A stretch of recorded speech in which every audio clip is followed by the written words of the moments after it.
सारे मीडिया के दोस्तों, अस्सलाम वालेकुम। आपको गुड न्यूज़ तो ये है पहले कि हमको सबको पता है कि इकोनॉमिक इंडिकेटर्स पॉजिटिव नज़र आने शुरू हो गए। अल्हम्दुलिल्लाह हमारी SIFC, हमारी गवर्नमेंट जो काम कर रही है हम उसको अप्रिशिएट करेंगे और जो गलत कर रही है हम उसको भी बोलेंगे कि ये गलत हो रहा है। अब इस वक्त पॉजिटिव तो हैं, बट क्या अपने रीजन के साथ कॉम्पिटिटिव हैं, उसके बराबर के हैं? दुनिया कहाँ से कहाँ जा रही है, हम आज कहाँ पर खड़े हुए हैं? कितने साल हो गए हैं इस मुल्क को बने हुए। इस मुल्क को अगर क्राइसिस से निकालना है तो हमें डॉलर चाहिए। डॉलर दो तरीके से आ सकते हैं। IMF के पास जाओ, उससे भीख मांगो, वो आपको डॉलर दे देगा और आपका पूरा का मुल्क गिरवी रख लेगा। या कारोबार करो, एक्सपोर्ट करो और डॉलर मुल्क में लेकर आओ। आपकी FPCCI का एक ही टारगेट है, हमने भीख नहीं मांगनी, हमने ये कशकोल तोड़ देनी है। उसके लिए FPCCI की टीम जो आपके सामने बैठी है, हमारे प्रेसिडेंट, सारी टीम दिन और रात काम कर रही है। एक्सपोर्ट कैसे बढ़ेगी? अगर रीजन में, जैसे आपको मेरे प्रेसिडेंट ने बताया, रीजन में अगर 6 से 7 सेंट की बिजली है और आपको 15 सेंट की बिजली मिलेगी तो आप कहां से एक्सपोर्ट करोगे? आपने उन्हीं से तो मुकाबला करना है, उन्हीं से तो लड़ना है, उन्हीं के तो ऑर्डर छीन के पाकिस्तान में लेकर आने हैं। उनसे हम कहां पे जाके लड़ेंगे? कैसे मुकाबला करेंगे अगर हमें 15 सेंट की बिजली मिलती रहेगी? तो हमने IPP के खिलाफ आपकी मदद, मीडिया की मदद से एक पूरी कैंपेन चलाई, उसकी अवेयरनेस प्रोग्राम्स चलाए और पूरे पाकिस्तान को बताया कि IPP में क्या हो रहा है। अब उस पे गवर्नमेंट ने एक्शन लिए, मैं आपको वो भी अपडेट देना चाहता हूं। 14 कॉन्ट्रैक्ट गवर्नमेंट ने उसको टेक एंड पे कन्वर्ट कर दिया और 6 IPP को कैंसिल कर दिया, तो ये 20 हो गए। इसका जो इम्पैक्ट आया है वो ₹2.30 पर यूनिट का इम्पैक्ट आया। अब 42 ऐसे IPPs हैं जो गवर्नमेंट के अपने हैं। इस पे गवर्नमेंट काम कर रही है, हमें भी मालूम है काम कर रही है, मगर इतना लेट क्यों होते जा रहे हैं? हर रोज इंडस्ट्री का जनाजा निकल रहा है, हर रोज इंडस्ट्री बंद हो रही है। ये तो गवर्नमेंट के अपने कॉन्ट्रैक्ट हैं। किस बात के लिए लेट हो रहा है ये हम गवर्नमेंट को कह रहे हैं, खुदारा इसके जल्दी फैसले करें। अगर ये 42 गवर्नमेंट ओन IPP के डिसीजंस हो जाएंगे टेक एंड पे, तो इसका जो इंपैक्ट आएगा वो ₹4.70 का आएगा। इसके बाद 30 ऐसे विंड पावर एनर्जी हैं, विंड मिल्स जिसमें लगी हुई हैं, इस पे भी अभी तक डिसीजंस नहीं हुए। इतना पेंडिंग क्यों होता जा रहा है काम? इसका फैसला होगा तो इस पे ₹1.10 का फर्क आएगा। और 10 ऐसे कोल्ड फायर्ड पावर प्लांट्स लगे हुए हमारे मुल्क में, उसको भी टेक एंड पे लेके जाना पड़ेगा। इसका इम्पैक्ट ₹1.10। ये सारा आप मिला लें तो ₹10.20 की अमाउंट है जो हम गवर्नमेंट को कह रहे हैं अपने कम करनी है। टैरिफ B3 के ऊपर जो गवर्नमेंट चार्ज कर रही है वो ₹34 चार्ज कर रही है, ₹34 पर यूनिट। आप ₹10 कम कर दें तो ₹24 हो गया। हम गवर्नमेंट को यही तो कह रहे हैं कि हमारे को ₹26 की 9 सेंट की बिजली, 9 सेंट की बिजली इसलिए कह रहे हैं कि दुनिया में तो अभी 6 से 7 सेंट है और चाइना इस वक्त नया काम कर रहा है जो 4 सेंट पे जा रहा है।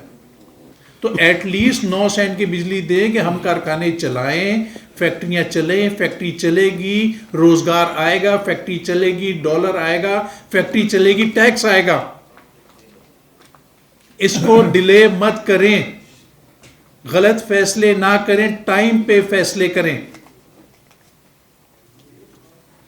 पूरी कौम, इस वक्त पूरी कौम ने गवर्नमेंट की तरफ देख रही है कि गवर्नमेंट ये फैसले कब करेगी। प्लीज गवर्नमेंट से रिक्वेस्ट है, ये 2 रुपए 3 रुपए की बात नहीं करनी, 10 रुपए कम करने हैं, उसके अलावा काम नहीं चलेगा। मैं यही 26 रुपए की बात आपको एक और तरीके से समझाना चाहता हूं, जो और आसान तरीके से। जो आज तक, जो अभी तक हमारा एवरेज फ्यूल प्राइस आई है ना, वो 9 रुपए 80 पैसे आई है, जो एवरेज फ्यूल प्राइस आ रही है हमारे यहाँ। NTDC के जो हमारी हाई टेंशन केबल्स डलती हैं, जिसकी लाइन की कॉस्ट आ रही है, वो 2 रुपए 20 पैसे आ रही है। डिस्कोस के जो चार्जेस आ रहे हैं वो 4 रुपए 10 पैसे हैं।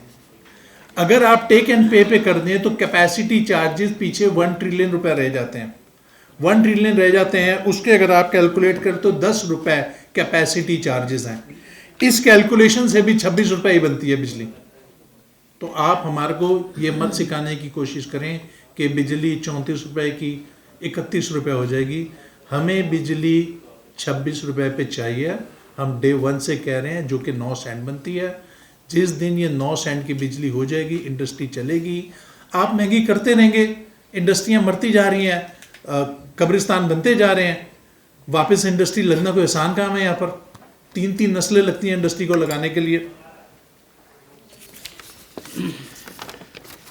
IPP के बाद मेरा पॉइंट है बैंक इंटरेस्ट। जब CPI इंडेक्स 1.5 आ गया, जब हम सबको पता है कि हमारी जो महंगाई कम हो गई है इस महीने की, जब 1.5 है तो IMF कहती है कि उससे 1-1.5% ज़्यादा कर लो, तो 3% होना चाहिए बैंक इंटरेस्ट। गवर्नमेंट या स्टेट बैंक को ये फेयर है कि इन्फ्लेशन अगले महीनों में बढ़ेगा। मैं भी समझता हूँ कि बढ़ेगा, स्टेट बैंक गलत नहीं कह रहा। 6% होगा, 7% होगा। यार पहले 9 पे तो लेकर आओ इंटरेस्ट को।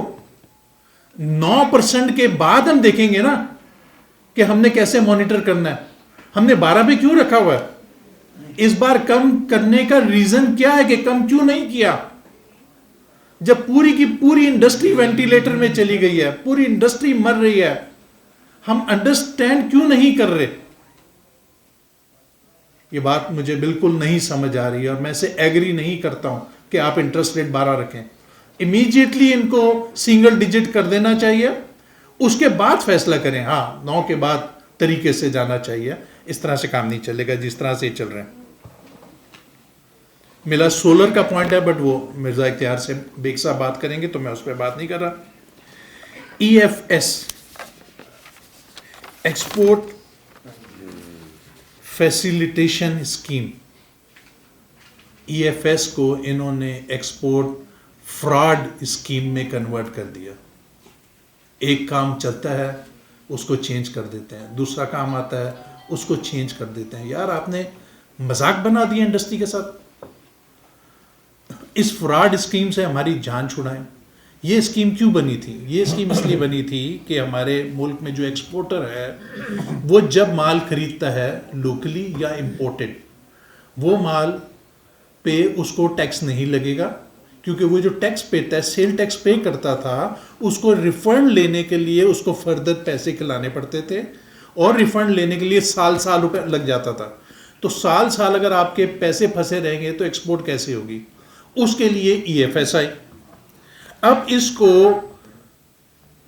10 महीने पहले इनमें से इन्होंने लोकल ख़त्म कर दिया, यानी कि जो माल इंपोर्ट होगा वो तो ड्यूटी के बगैर होगा उस एक्सपोर्टर के लिए, और लोकल ख़त्म कर दिया। लोकल पे टैक्स लगा दिया आपने। जितने इंपोर्टर हैं उन्होंने धागा कपड़ा दबा के इंपोर्ट करना शुरू कर दिया बगैर टैक्स के। तो पाकिस्तान की जो इंडस्ट्री है वो तो बंद हो गई। इसमें तो ये था कि एक्सपोर्टर ने वो चीज़ उस पे उसको मिलेगा प्रोडक्ट जो पाकिस्तान में नहीं बन रही। एक प्रोडक्ट पाकिस्तान में बन रही है, हमारी लोकल इंडस्ट्री है, उसको किस बात के लिए आप इंपोर्ट कर रहे हैं? और अब उसको इंपोर्ट करवा रहे हैं और इंपोर्ट के साथ उस पर ड्यूटी भी नहीं है, उस पर सेल टैक्स भी नहीं है। 100 मिल के बराबर माल पाकिस्तान में आना शुरू हो गया हर महीने। मैंने अभी आपको बताया 3-3 नस्लें लगती हैं इंडस्ट्री को खड़ा करने में, इंडस्ट्री को बनाने में। 5 अरब रुपए की मिनिमम इंडस्ट्री लगती है। 100 बंद कर दी 500 अरब रुपए का घाटा पड़ गया मुल्क में। 500 अरब की इंडस्ट्री हमने बंद कर दी है इस वक्त, को पूछने वाला नहीं है। 8 महीने, ऐसे लगता है कि पाकिस्तान से इस्लामाबाद आने में हमें 8 महीने लगते हैं। 8 महीने लगे समझाने में, यानी कि इतनी दूरी हो गई है, इतनी दूरी हो गई इस्लामाबाद से कि उसको अंडरस्टैंड नहीं करवा सकते। एक सिंपल बात है जो मैं कह रहा हूं, आप भी इसको समझ रहे, गवर्नमेंट को क्यों नहीं समझ आती, किस बात के लिए यहां पर। अब वो जो इंडस्ट्री बंद होगी तो 10 लाख लोग बेरोजगार हो गए, 10 लाख लोग। खुदारा गवर्नमेंट से हमारी इल्तिजा है, इसको ठीक करें। और उसमें कोई रॉकेट साइंस तो है ही नहीं। जो चीज पाकिस्तान में नहीं बनती उसको एक्सपोर्टर को मंगाने की इजाजत दी जाए ईएफएस के तहत। जो चीज पाकिस्तान में बनती है उसको किस बात के लिए ड्यूटी के फ्री मंगा रहे हैं? उसको ड्यूटी फ्री वो ले ले, और पाकिस्तान से वो प्रोडक्ट लेगा तो उस पर ड्यूटी है, उस पर सेल टैक्स है। बात समझ में नहीं आती।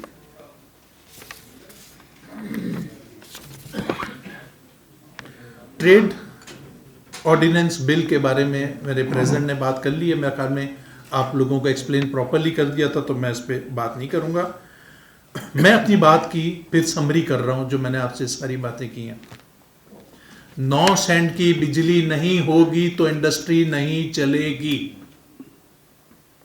सिंगल डिजिट मार्कअप नहीं होगा, हमारे मुल्क की इकॉनमी नहीं चलेगी। 10 साल हमें इंडस्ट्रियल पॉलिसी चाहिए। 10 साल कोई भी गवर्नमेंट हो जाए, वो पॉलिसी चेंज नहीं होगी। वो पॉलिसी हम बनाएंगे बैठ के आपके साथ, बट 10 इयर्स प्लान चाहिए है। आप इंडस्ट्री लगाते हैं, अरबों रुपए की पॉलिसी चेंज हो जाती है, फिर लगाते हैं पॉलिसी चेंज होती है, लोग बैंकरप्ट हो गए यहां पर। खुदा के वास्ते एक्सपोर्ट फैसिलिटेशन स्कीम को एक्सपोर्ट फैसिलिटेशन स्कीम रहने दें, एक्सपोर्ट फ्रॉड स्कीम से हमारी जान छुड़वाएं। ये हमारी आज की रिक्वेस्ट है, अपील है आप सब भाइयों से भी कि प्लीज़ ये बात आगे से आगे पहुंचाएं कि गवर्नमेंट को भी समझ आए और सही पॉलिसी बनाए। आपका बहुत बहुत शुक्रिया। थैंक यू तनवीर साहब। मैं आप दरख्वास्त